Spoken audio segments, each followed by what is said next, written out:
Ya, shalom jemaat yang dikasihi Tuhan. Puji Tuhan kita ada di tahun yang baru, tahun ular katanya hari-hari ini, ya.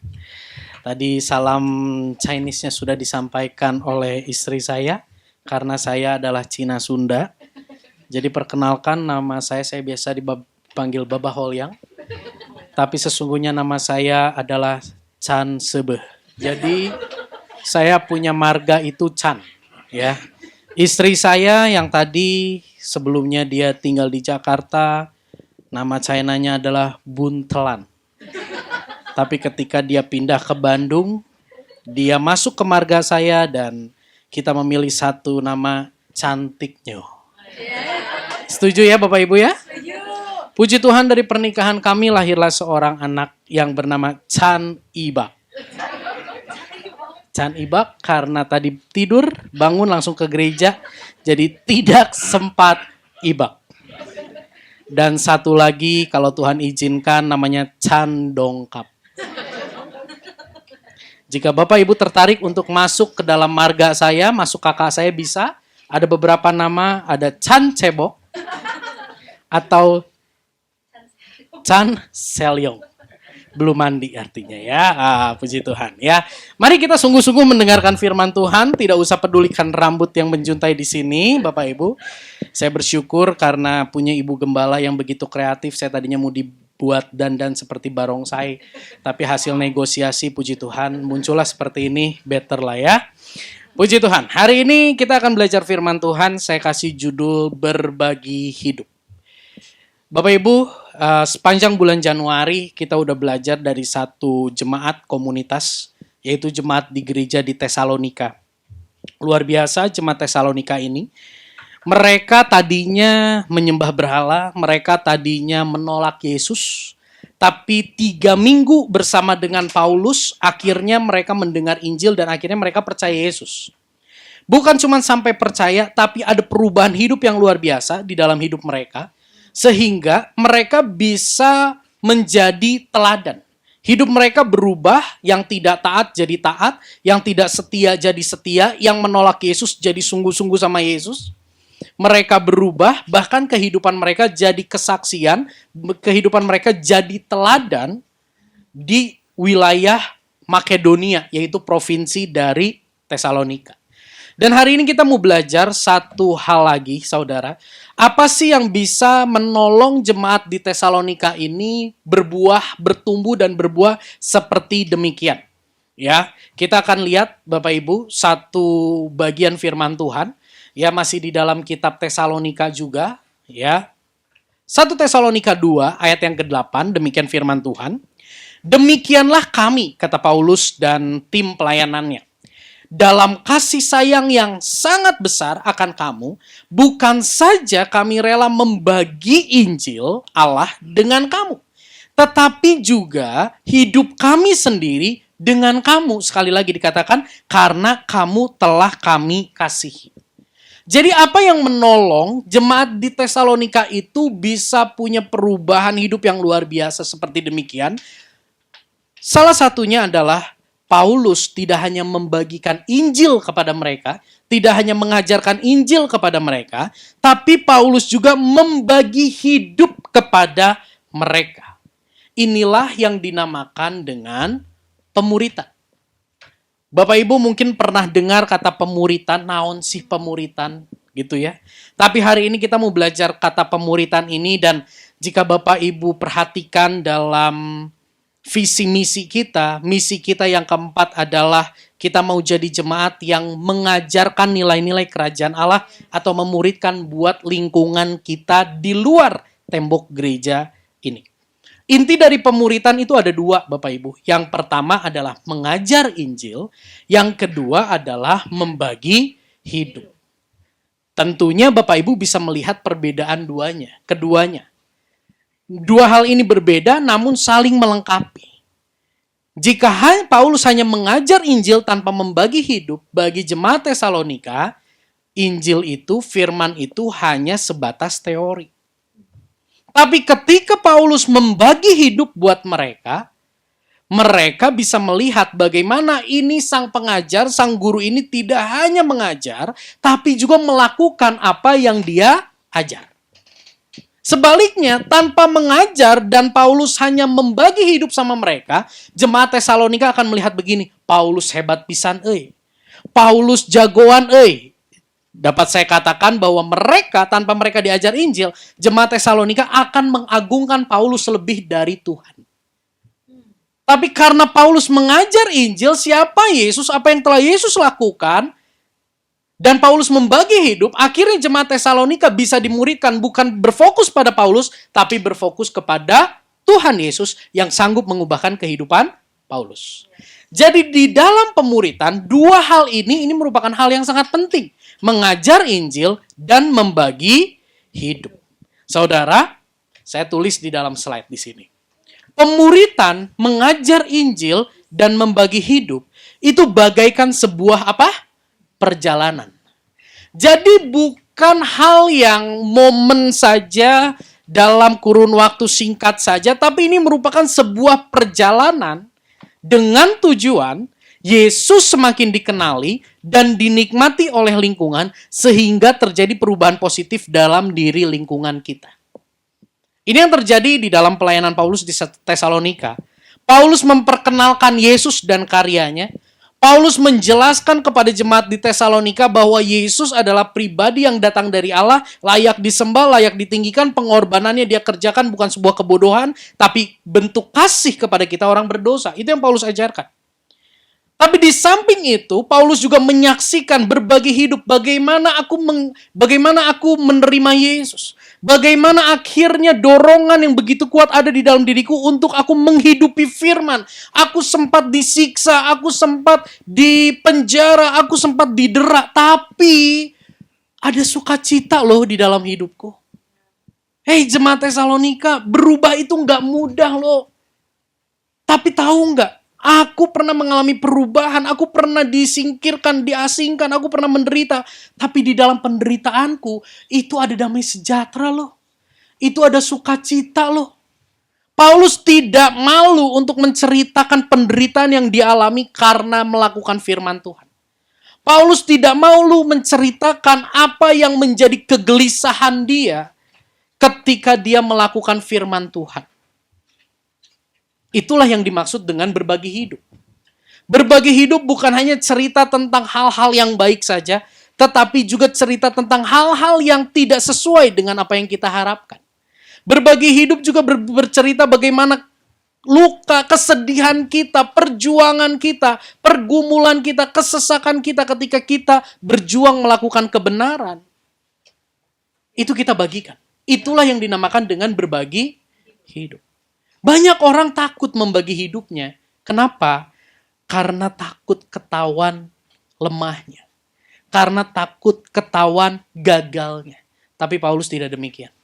Dia sampaikan, dia ceritakan bagaimana di dalam perjalanannya mengiring Yesus, dia diasingkan penderitaannya karena Injil. Dia ceritakan, tapi sebaliknya di situ ada damai sejahtera, ada kasih. Itulah berbagi hidup. Di dalam 1 Tesalonika 2 ayat yang ke-17 kita sama-sama baca ayat ini. 1, 2, 3. Dan meminta dengan sangat supaya kamu hidup sesuai dengan kehendak Allah yang memanggil kamu ke dalam kerajaan dan kemuliaannya. Inilah esensi atau tujuan dari pemuritan. Supaya orang-orang yang Paulus muridkan itu bisa hidup setia sampai akhir hidupnya kepada Allah. Makanya saya bilang pemuritan itu adalah sebuah perjalanan. Pemuritan yang Paulus lakukan adalah mendampingi jemaat di Tesalonika untuk terus bergerak setia, lemah dikuatkan, bangkit setia sampai akhir hidup mereka. Inilah yang dinamakan dengan pemuritan. Dan pemuritan itu sangat menolong jemaat Tesalonika untuk mengalami pertumbuhan dan pengenalan akan Tuhan, hidupnya diubahkan. Saudara, lewat ayat yang pertama tadi kita baca, kita bisa menemukan modal pemuritan itu apa. Seringkali kita berpikir gini, Oh, bicara tentang pemuritan. Wah, itu mah tugasnya Pak Pendeta. Itu mah tugasnya core team. Itu mah tugasnya pelayan Tuhan. Aku mah belum diperlengkapi dengan teologi. Aku masih belajar firman Tuhan. Aku nggak punya pengalaman memimpin. Aku nggak pintar ngomong. Aku nggak bisa memuridkan. Saudara, saya mau katakan, itu semua bisa menolong kita dalam memuridkan. Tapi saya mau katakan, ada satu hal yang jauh lebih penting daripada pengetahuan teologi yang dalam, daripada pengalaman dan kepandaian kita menyampaikan penjelasan, hal yang terpenting di atas semuanya adalah ini. Dalam kasih sayang yang besar akan kamu. Ternyata lewat ayat ini kita tahu. Apa sih yang menjadi dasar dan modal utama bagi Paulus untuk melakukan pemuritan yang dia lakukan, yang dia modal terbesar dalam hidup dia, yang mendorong dia begitu luar biasa. Satu, saudara, kasih. Katakan kasih. Kasih itu gampang dikatakan. Bahkan lagunya ada. Kasih itu di dalam kekristenan itu lebih tinggi dari langit, lebih dalam dari lautan. Kasih itu menjadi pendorong bagi Paulus untuk dia bisa memuridkan. Di dalam 1 Tesalonika 2 ayat 4 sampai ayat 6 saya bacakan. Sebaliknya, karena Allah telah menganggap kami layak untuk mempercayakan Injil kepada kami, karena itulah kami berbicara. Bukan untuk menyukakan manusia, melainkan untuk menyukakan Allah yang menguji hati kita. Karena kami tidak pernah bermulut manis. Hal itu kamu ketahui. Dan tidak pernah kami mempunyai maksud loba yang tersembunyi. Allah adalah saksi. Juga tidak pernah kami mencari pujian dari manusia. Baik dari kamu maupun dari orang-orang lain. Sekalipun kami dapat berbuat demikian sebagai rasul-rasul Kristus. Jadi Paulus ingin menjelaskan dan meyakinkan kepada jemaat di Tesalonika. Aku memperkenalkan Injil, aku membagi hidupku terhadap kamu. Itu semua hanya karena satu, aku sayang sama kamu. Aku peduli sama kamu. Aku gak pernah kan bermulut manis. Ketika kamu salah, aku tegur. Aku gak pernah kan bermaksud loba, serakah, atau meminta kamu memberi kepadaku sesuatu sebagai balasan aku sudah memberitakan Injil dan membagi hidup. Aku nggak pernah mencari pujian di antara kamu. Jadi di sini menunjukkan ketulusan hati Paulus yang begitu luar biasa dalam memuridkan jemaat di Tesalonika. Di sini saya perjelas. Modal utama pemuritan bukanlah pengetahuan, bukanlah keterampilan, memimpin, bukanlah ancaman akan penghukuman. Kalau kamu gak bertobat, dihukum sama Tuhan lo, dikutuk sama Tuhan lo. Kalau kamu gak bertobat, siap-siap lo, ada belalang lo, banyak belalang masuk ke rumah lo. Belalang pelahap, belalang apa, segala macam. Paulus memuridkan bukan dengan keterampilan dia memimpin, bukan dengan kata-kata yang manis, menakut-nakuti, tapi dia memimpin dengan kasih yang besar. Sekali lagi katakan kasih. Seringkali kita salah paham dalam memandang kata mengasihi. Kesalahpahaman tentang mengasihi adalah memberi apa yang diinginkan dan menjaga perasaan dalam proporsi yang berlebihan. Seringkali kita memandang kasih itu berarti memberi dengan berlimpah-limpah apa yang orang itu inginkan. Atau kita berpikir gini, mengasihi berarti aku harus jaga perasaannya supaya tidak terluka dalam proporsi yang berlebihan. Saya mau katakan, dalam mengasihi jemaat di Tesalonika, saudara, Paulus tidak melakukan hal ini. Paulus tidak memberi semua yang diinginkan oleh jemaat di Tesalonika. Paulus tidak berusaha menjaga hati mereka dengan proporsi yang berlebihan. 1 Tesalonika 2 ayat 7 dan 11. Perhatikan ini. Tetapi kami berlaku ramah seorang di antara kamu, sama seperti seorang ibu mengasuh dan merawati anaknya. Ayat 11, kamu tahu betapa kami seperti bapa terhadap anak-anaknya telah menasehati kamu dan menguatkan hatimu seorang demi seorang. Inilah yang Paulus lakukan untuk jemaat di Tesalonika. Paulus katakan, aku mengasihi kamu, besar kasihku kepada kamu. Dan kasih itu bukan memberi berlimpah-limpah, bukan menjaga hati jemaat Tesalonika dengan kata-kata yang manis atau melakukan pembiaran terhadap dosa mereka. Tapi yang Paulus lakukan kepada jemaat di Tesalonika adalah satu sisi dia mengasuh, merawat jemaat Tesalonika. Dia seperti seorang ibu yang merawat anaknya. Tapi di sisi lain, dia seperti seorang bapa yang menasehati, yang menegur, dan menguatkan anaknya. Dua gambar yang berbeda, namun menjelaskan satu kata, yaitu kasih. Seorang ibu, Paulus katakan, aku seperti seorang ibu. Kami seperti seorang ibu yang dengan lembut mengasihi dan merawati anaknya. Kita bayangkan seorang ibu. Seringkali ibu itu memikirkan sesuatu yang tidak terfikirkan oleh bapak. Ibu itu memikirkan anaknya dengan begitu detail. Sekalipun anaknya melakukan sesuatu yang mungkin menyakiti hatinya, dia dengan begitu tulus melakukan sesuatu untuk kebaikan anaknya. Sekalipun dia tidak setuju dengan apa yang anaknya lakukan, tapi dia berusaha untuk tetap mengawasi, menjaga anaknya supaya anaknya tidak mengalami sesuatu yang buruk. Itulah ibu dalam kelemah lembutannya dia memperhatikan. Itulah ibu dalam kelemah lembutannya dia mendengarkan. Itulah ibu dalam kelemah lembutannya dia mengamati anaknya. Apa sih yang terluka? Apa sih yang gak enak? Apa sih yang berbeda dan perlu diperhatikan yang seringkali anak pun tidak menyadari. Betul ibu-ibu? Kalau bapak-bapak kayaknya lebih cuek. Kayaknya bapak-bapak lebih, ya udahlah. Hese dibere nyaho antepkeun Cina nenggar cadas. Gak tahu saya bahasa Cinanya nenggar cadas itu apa. Koplebok atau apa ya. Saya gak tahu Bapak Ibu ya. Ini Cina ini cuman casing saja. Ya, Chinese ini hanya casing sementara karena yang kekal itu adalah tubuh kemuliaan. Puji Tuhan. Seorang ibu, dia akan mengamati anaknya, perhatian menjaga, dia nggak tenang kalau anaknya belum pulang. Kalau bapak kan beda. Ya Pak David, antepin aja. Belum pulang sampai jam 12, antepin aja. Udah tenang aja di dalam. Begitu datang, langsung bapak itu keluar. Kamu bawa anak saya pulang malam-malam kenapa?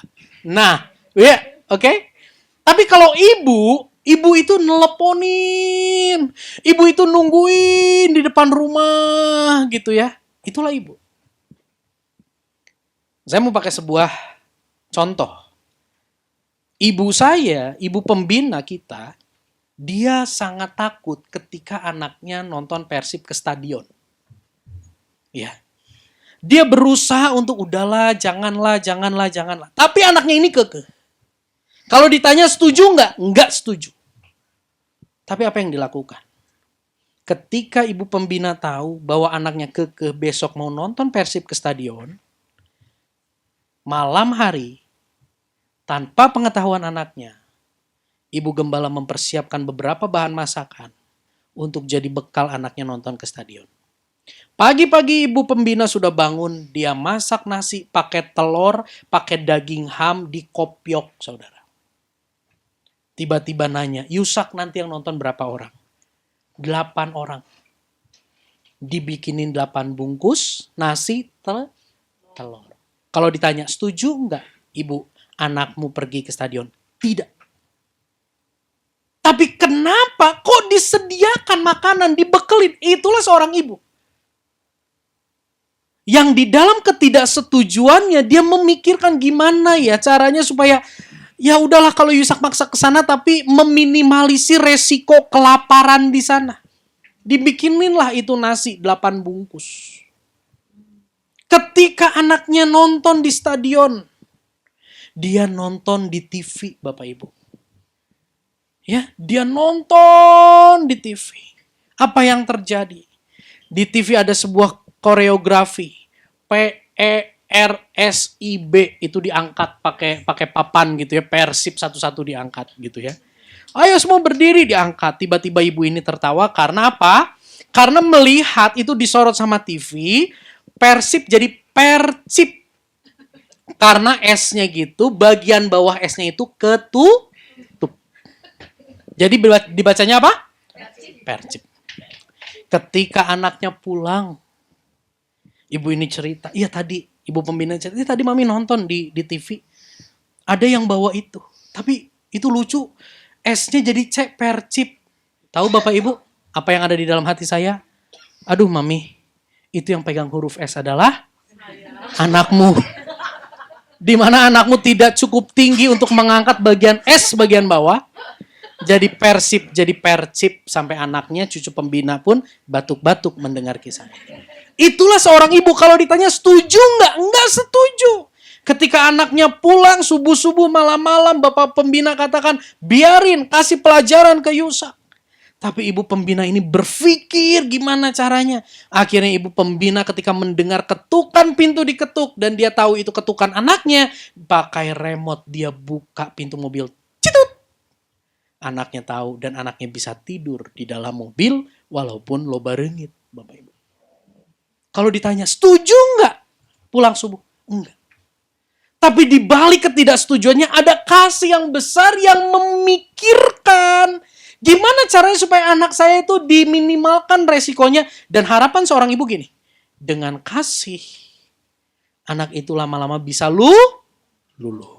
Itulah ibu. Geser. Beda dengan bapak. Bapak ini gak banyak ngomong. Karena kalau dia banyak ngomong, itu akan terjadi keributan. Dia gak banyak ngomong. Tapi begitu anaknya salah, dia panggil anaknya. Sini. Dia nasehati, dia tegur, dia ingatkan, dia kasih petunjuk di depan apa yang harusnya kamu lakukan. Dan tidak jarang konflik terjadi di sini. Dan setelah konflik antara bapak dengan anak terjadi, siapa yang hadir di dalamnya? Ibu. Udahlah. Maksud papa, maksud papi itu nggak begitu. Ketika sang bapak melihat anaknya terpuruk, sang bapak menguatkan, ayo kita mulai lagi. Nggak apa-apa.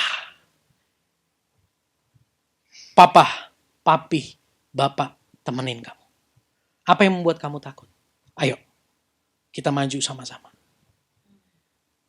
Ketika Natal kemarin, itu pertama kalinya Geva nyanyi di depan. Di ruangan atas, RSG. Waktu dia latihan, jalemana sakitu-kitu wae. Jadi dia semangat nyanyi, ku istimewa dengan gerakannya yang begitu lincah. Di rumah juga pagi-pagi dia udah excited sekali. Apa yang terjadi saudara? Ketika jreng waktunya tiba.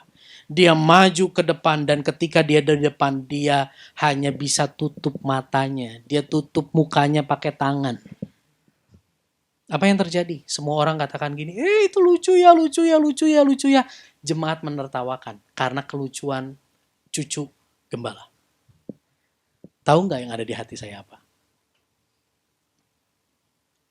Temani dia di depan. Akhirnya apa yang saya lakukan? Pakai jas, heureun Bapak Ibu, celana rada sempit, harus jongkok temenin dia. Kenapa saya temani dia? Kenapa saya lakukan itu? Karena saya nggak tahu. Jangan-jangan buat Gevariel yang tadi nama Chinese-nya adalah Chan Ibak itu, kondisi itu sangat mencekam buat dia. Jadi akhirnya paling tidak saya sebagai bapak, saya mau ajar sama dia, kamu harus selesaikan di depan sini, tapi kamu nggak sendiri. Nih ada papi bersama kamu. Berhasil? Tidak. Dia tetap tutup mukanya, malah dia balik badan, dia peluk saya. Saya bawa ke samping? Tidak. Saya dampingi dia di depan sampai selesai lagu.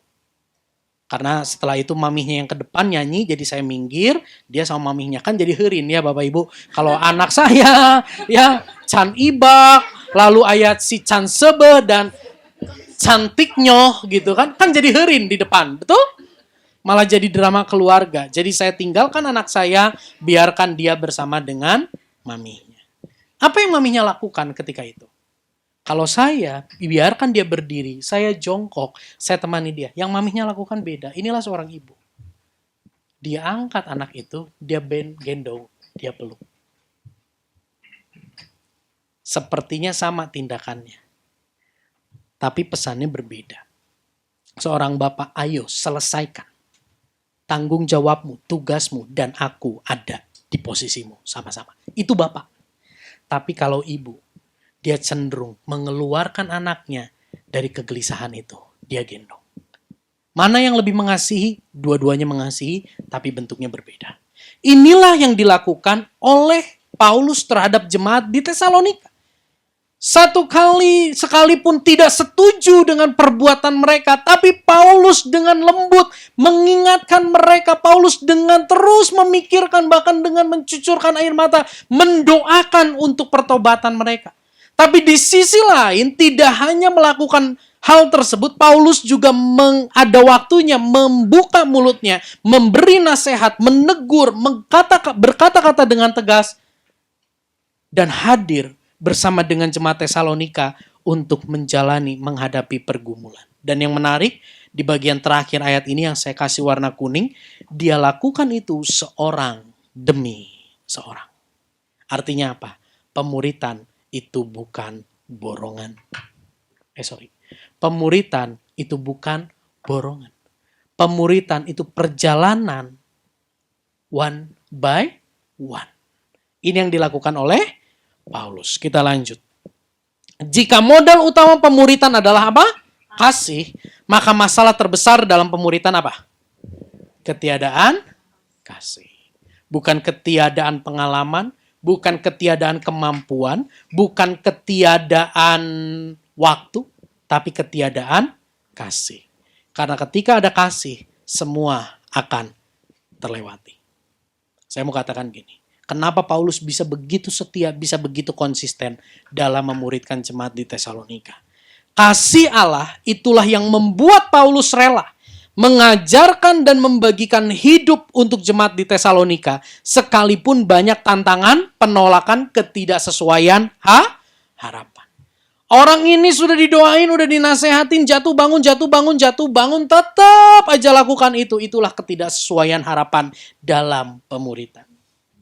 Saya harus jujur, saya harus katakan, saya tidak sehebat Paulus. Saya pun masih perlu untuk terus ditegur, diingatkan, diperbaharui hati saya dalam menggembalakan, dalam memuridkan jemaat Tuhan di tempat ini yang tidak banyak jumlahnya, namun begitu luar biasa perjalanan hidupnya. Oke, kita lanjut. Itu tadi tentang Paulus. Pertanyaan yang berikutnya gini loh. Jadi tadi kan tentang Paulus tuh. Tentang Paulus yang memuridkan. Pertanyaannya gini, siapa sih sesungguhnya yang harus memuridkan? Apakah hanya Paulus? Apakah hanya pendeta yang memuridkan? Kita lihat. Yesus dalam kitab Matius pasal 16, 28 ayat 16 sampai 20, firman Tuhan berbunyi demikian, kita baca sama-sama, 1, 2, 3. Dan ke-11 murid itu berangkat ke Galilea, ke bukit yang telah ditunjukkan Yesus kepada mereka. Ketika melihat dia, mereka menyembahnya. Tetapi berapa orang ragu-ragu, Yesus mendekati mereka dan berkata, "Kepadaku telah diberikan segala kuasa di sorga dan di bumi. Karena itu pergilah, jadikanlah semua bangsa muridku, dan baptislah mereka dalam nama Bapa dan Anak dan Roh Kudus. Dan ajarlah mereka melakukan segala sesuatu yang telah kuperintahkan kepadamu, dan ketahuilah aku menyertai kamu senantiasa sampai kepada akhir zaman." Siapa yang harus memuridkan? Lewat ayat ini di kalimat awal dikatakan gini, ke-11 murid itu dipanggil oleh Yesus dan Yesus memberi pesan itu kepada 11 murid. Siapa sih 11 murid ini? 11 murid ini adalah orang-orang yang dipanggil oleh Tuhan. Katakan dipanggil. Orang-orang yang dipanggil oleh Yesus untuk menjadi muridnya. Yang sering kali menjadi keraguan gini, oh berarti murid-murid ya yang dipanggil. Menjadi pertanyaan dan keraguan kita sering kali gini, apakah aku dipanggil? Apakah aku dipanggil? Kalau Yesus kan manggil murid-muridnya itu dengan jelas, hei Petrus, hei Matius, ayo sini, Yohanes, Yakobus dan sebagainya. Dia dengan jelas memanggil. Lalu apakah aku dipanggil? Aku hanya tahu lagu dengar dia panggil nama saya, tapi saya nggak pernah dengar nama saya dipanggil. Benarkah aku dipanggil? Saya mau katakan saudara, ketika itu, murid-murid memang dipanggil dengan suara Yesus secara audible dan mereka mendengar. Tapi hari ini sangat mungkin kita tidak dipanggil dengan cara yang sama. Tapi kita dipanggil dengan cara yang jauh lebih hebat dari murid-murid ketika dipanggil. Di slide saya tulis gini, melalui pengorbanan Yesus. Pengorbanan Yesus itu menunjukkan bahwa Anda dan saya adalah orang-orang yang dipanggil dan dipilih oleh Yesus untuk mendekat, bahkan Roh Kudus Allah ada di dalam kita. Hari ini mungkin kita tidak dipanggil seperti murid-murid yang 12 dan 1 bunuh diri akhirnya 11 itu. Kita tidak dipanggil dengan cara yang sama seperti mereka, tapi kita dipanggil dengan cara yang lebih kuat, yang lebih hebat. Cara ya panggilan itu lewat apa? Lewat pengorbanan Yesus di atas kayu salib. Sama seperti yang pernah berapa kali saya jelaskan. Jika Anda melihat di billboard ada promo makanan, kafe, di mana di situ ditulis buy one get one. Sekalipun di situ Anda tidak mendapat panggilan tulisan nama Anda di billboard itu. Tapi begitu Anda lihat itu, Anda langsung berpikir gini, aku mau ke sana, betul? Anda merasa terpanggil oleh billboard itu. Saya mau katakan, pengorbanan Yesus itu seperti billboard yang begitu indah, yang memanggil semua orang berdosa untuk diampuni, untuk dipulihkan, untuk diubahkan. Amin. Jadi hari ini saya mau katakan, tugas memuridkan, siapa yang harus memuridkan? Kita semua, orang-orang yang sudah dipanggil untuk mendekat lewat pengorbanan Yesus. Dan ketahuilah, di dalam dirimu ada Roh Kudus. Kita jauh lebih hebat, jauh panggilan itu jauh lebih kuat dibanding panggilan Yesus kepada 12 murid di zaman perjanjian baru itu. Kita kembali ke ayat ini. Yang menarik di sini ada kata-kata gini. Ke-11 murid itu berangkat ke Galilea, ke bukit yang telah ditunjukkan Yesus kepada mereka. Ketika melihat Yesus, mereka menyembah dia, tetapi apa? Ragu? Ragu. Bener tuh. Seringkali kita berpikir gini, orang yang sudah memuridkan tidak boleh ragu-ragu. Maaf, saya harus katakan. Ketika Yesus mendapati 11 murid itu ragu-ragu, Yesus nggak bilang gini, lu yakin dulu baru gue kasih pesan. Nggak.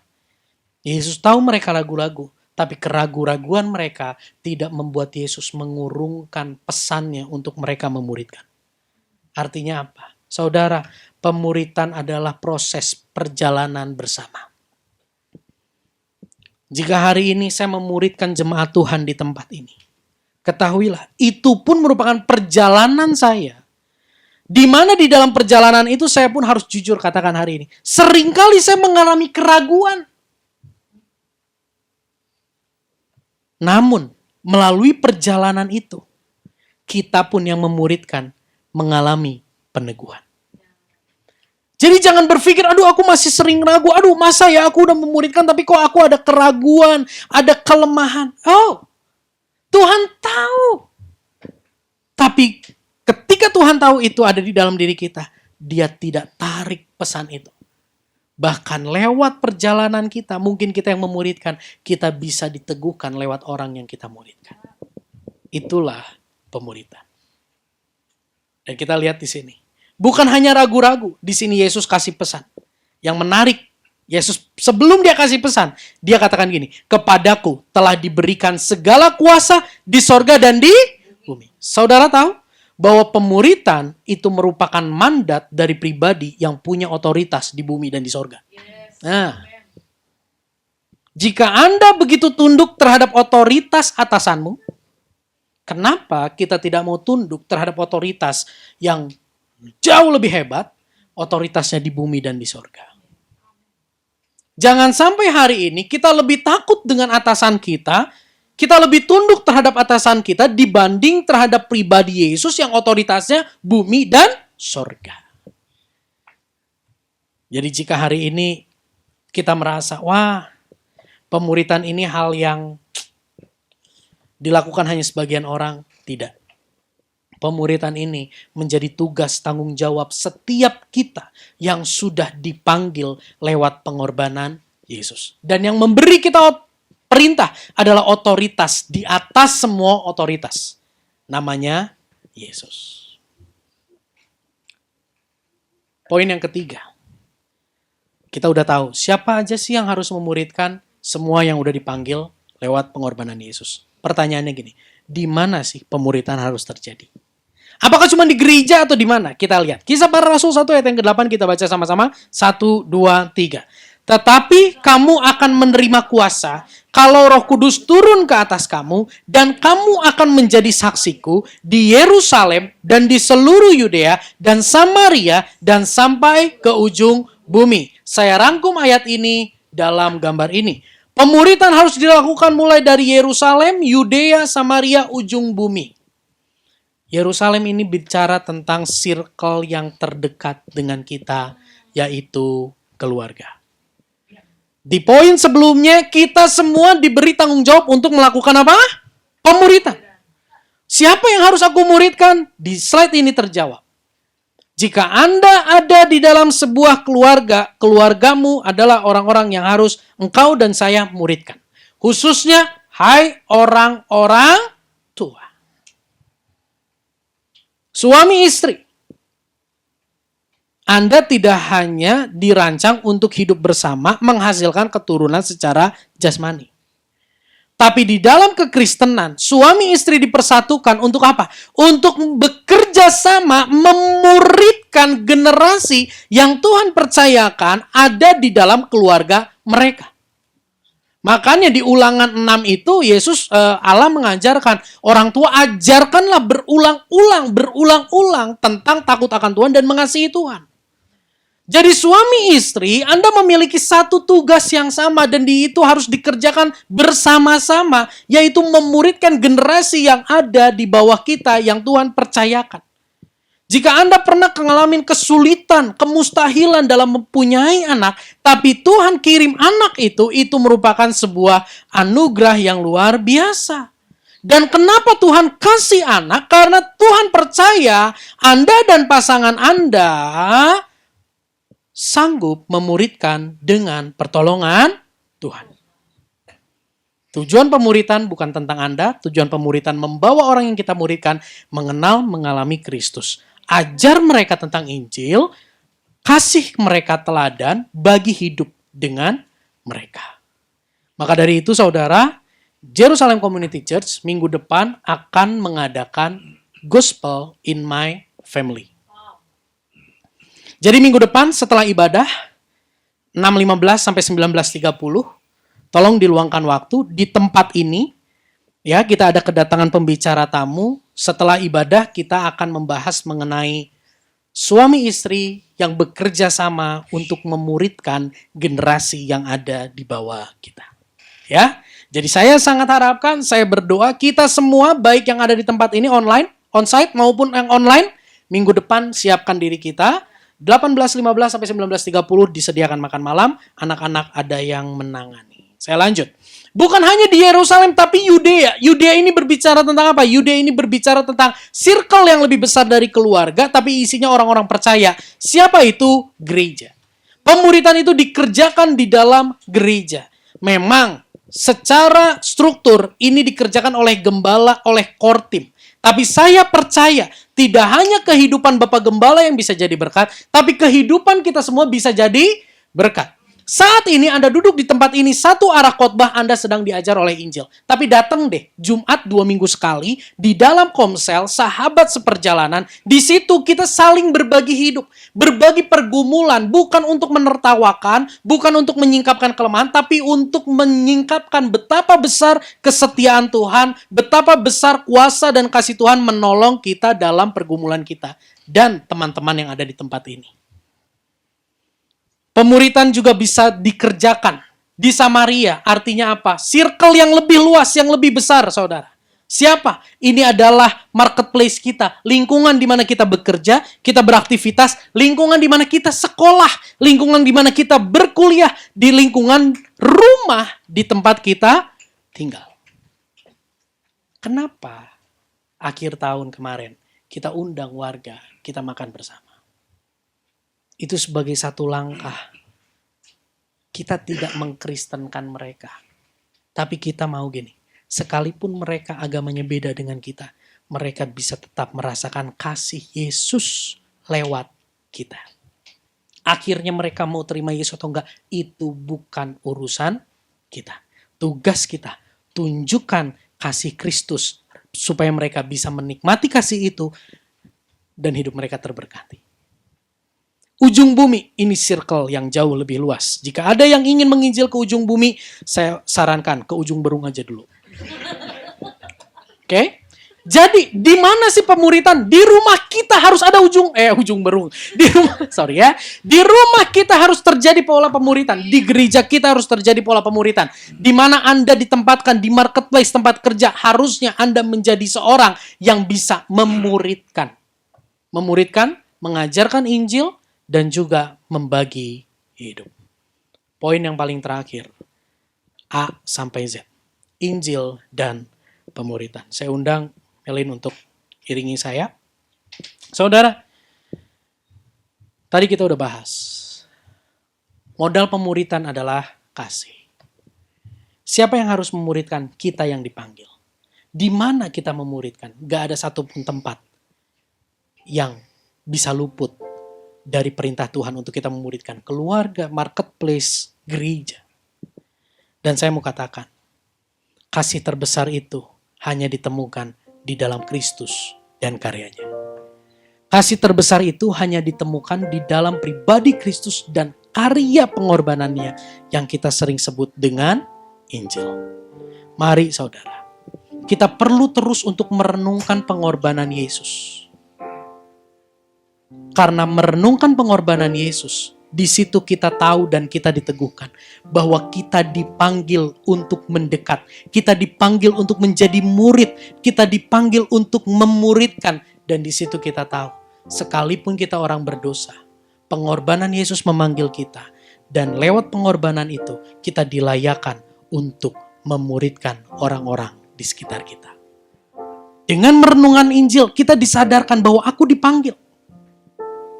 Dengan kita merenungkan Injil, dengan kita merenungkan pengorbanan Yesus, di situ kita bisa menunjukkan, kita bisa menemukan kasih yang begitu besar yang Dia supply bagi kita.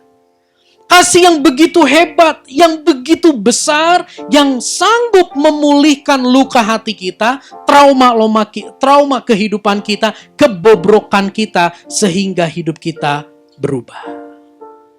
Tadi saya katakan, Paulus dalam pemberitaan Injil, dalam dia memuridkan, dia menemukan banyak penolakan. Tapi kenapa penolakan itu tidak menggugurkan semangatnya? Karena ketika dia merenungkan Injil lagi, ada sesuatu yang jauh lebih besar dari penolakan itu, yaitu kasih Tuhan Yesus yang sempurna. Akhirnya dipulihkan. Kehidupannya berubah. Orang tidak hanya melihat dan tidak hanya mendengar tentang Injil, tapi orang melihat, orang ini Paulus berubah. Orang tidak hanya mendengar tentang Injil lewat mulut kita, tapi mereka bisa melihat bagaimana hidup kita, keluarga kita dipulihkan. Melalui berita Injil, saudara, ketika kita merenungkan Injil, kita diperlengkapi. Diperlengkapi dalam hal apa? Pengorbanan Yesus menyadarkan kita akan betapa seriusnya permasalahan dosa. Sehingga kita punya alasan. Kita punya greget, kita punya semangat untuk memuridkan. Kita punya semangat, antusias, greget untuk terus memberitakan Injil dan membagi hidup kita buat lingkungan yang terdekat, bahkan yang lebih luas lagi. Tanpa merenungkan Injil, kita akan begitu rapuh ketika kita ditolak. Tanpa merenungkan Injil, kita punya ribuan alasan untuk kita berhenti menjalankan tugas pemuritan. Tapi ketika kita merenungkan Injil, saudara, kita diperlengkapi. Kita tahu bahwa berita ini begitu penting. Menjadi perenungan gini. Sungguhkah Anda mengasihi pasangan Anda? Sungguhkah Anda mengasihi anak Anda? Sungguhkah Anda rindu mereka mengalami kasih Yesus dan dipulihkan lewat hidup Anda? Itu permasalahan utamanya. Sayang nggak sama mereka? Rindu nggak mereka mengalami kasih Tuhan? Jika Anda rindu, biarlah kasih Tuhan itu memenuhi hidupmu dan memberikan engkau alasan untuk engkau setia tekun memberitakan Injil, memuridkan orang-orang di sekitarmu. Lewat perenungan Injil kita dimampukan dan dihiburkan. Pengorbanan Yesus menjadi bahan bakar yang menggerakkan kita untuk terus mengajar dan membagi hidup dengan rela dan sukacita. Dan ketika kita merenungkan Injil, saudara, pengorbanan Yesus itu menjadi jaminan bahwa kita disertai ketika kita memuridkan orang-orang yang ada di sekitar kita.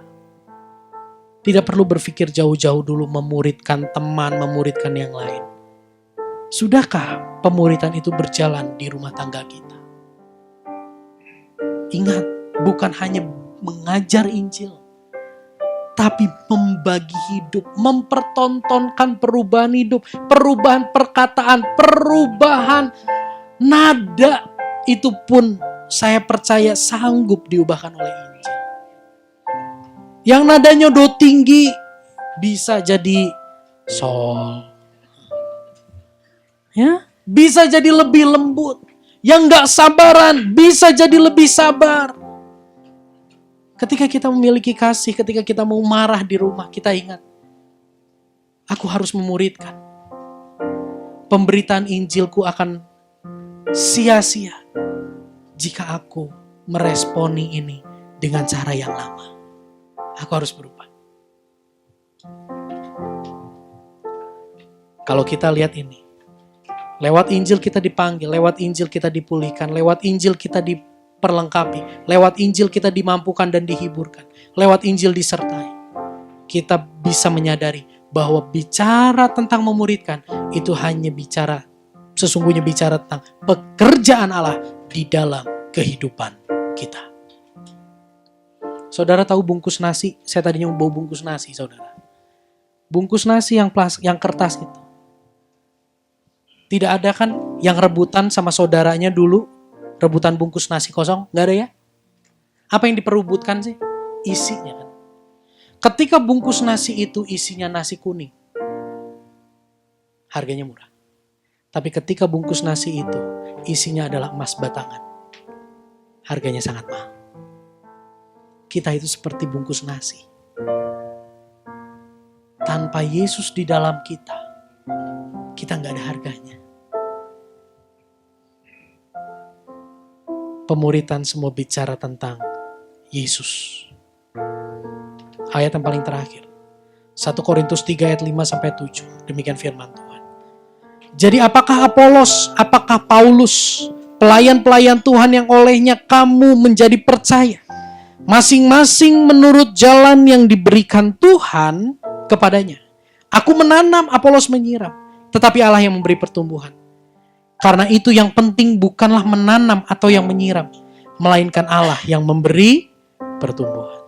Ingat saudara, bahwa ketika kita memuridkan, kita mengajar Injil, kita membagi hidup, jika orang itu terberkati, jika orang itu bisa mengalami perubahan, saya mau katakan, itu pekerjaan Allah, jangan sombong. Sebaliknya, ketika yang kita doakan, yang kita ajar Injil, yang kita pertontonkan kehidupan kita yang kita rasa sudah berubah, tapi orang itu tidak kunjung berubah, saya mau katakan, jangan kecil hati. Di balik usaha kita, ada yang tidak bisa kita lawan. Kedaulatan Tuhan atas hidup orang yang kita muridkan. Amin. Ketika kita katakan aku gagal, kita boleh, bahkan kita harus mengevaluasi. Tapi jangan sampai kita terintimidasi, karena kita tahu Allah lebih mengasihi dia. Allah mampu mengubah orang itu dengan cara dan waktunya yang sempurna. Hari ini kalau Anda merasa Anda gagal memuridkan dan pasanganmu, anakmu belum berubah, saya mau katakan, Tuhan lebih sayang mereka daripada kita sayang mereka. Tetaplah lakukan dengan kekuatan Roh Kudus. Tapi di sisi lain, serahkan cara dan waktu yang sempurna ke dalam tangan Tuhan. Pemuritan bicara tentang Tuhan. Bagikan hidup kita sampai Tuhan dipermuliakan. Mari kita tundukkan kepala.